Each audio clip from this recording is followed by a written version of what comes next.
All right, Kenny, let's just go right back to you here and get a take on a value tight end. Who do you like? Yeah, I mean, look, I mentioned earlier that I like looking really far down. There's some names. Dan Arnold in the $2,600 price tag. I can't ignore him. You know, he signed with Carolina to try to get into a bigger target share. I think that they're going to get him involved. But look, I mean, there's a very clear best play here, at least from a value perspective. I also like Noah Fant, but it's Eric Ebron. Eric Ebron at $3,900 is kind of criminal when you look at Buffalo. I criticized the Chargers for not really doing anything on defense. What did the Bills do? I think they drafted like 3 defensive linemen. They signed 2 more. They're just going crazy on the defensive line with the pass rush, but they're not going to be covering the tight end position. And when you talk about Eric Ebron, this is a guy that had a fantastic season with Ben Roethlisberger. He's going up against a terrible defense in Buffalo. And this is a chemistry that has been rapidly building in Pittsburgh. This is going to be a big game for them. They need to make a statement here. You look at a guy that's got 7+ targets in a lot of games. I think that Eric Ebron has a ton of targets. And so for that reason, there's no reason to pay up over $4,000. You got Eric Ebron right there at $3,900. Geoff, what do you think? Eric Ebron, the 4th target on Pittsburgh, just to save $500 off Kyle Pitts. Okay, sure. I mean, we'll get some heads up going week 1, Kenny.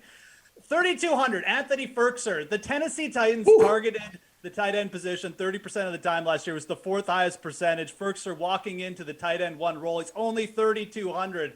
That's real value right there. I like that matchup week 1. Should be a good fantasy one too. Reid, value tight end.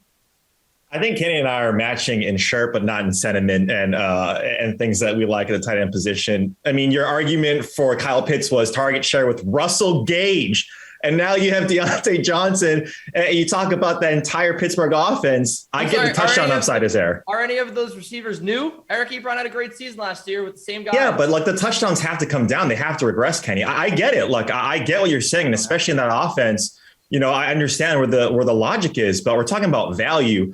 That's not value to me. Eric Ebron at $400 less than someone that we can theoretically say that could get 20%. I just don't see that from tight end. That's what you need. You need the volume. If it's not that, and we're going bargain barrel, if we're going bargain shopping, I don't think it's that guy. I think it's someone like Tyler Conklin. Like they've said he is the quote unquote number 2, but he's supposed to take over that Kyle Rudolph role. Irv Smith is talented. We know he's extremely athletic, but I like going after these type of games too, where you have a lot of talent on both sides of the ball in Minnesota and Cincinnati.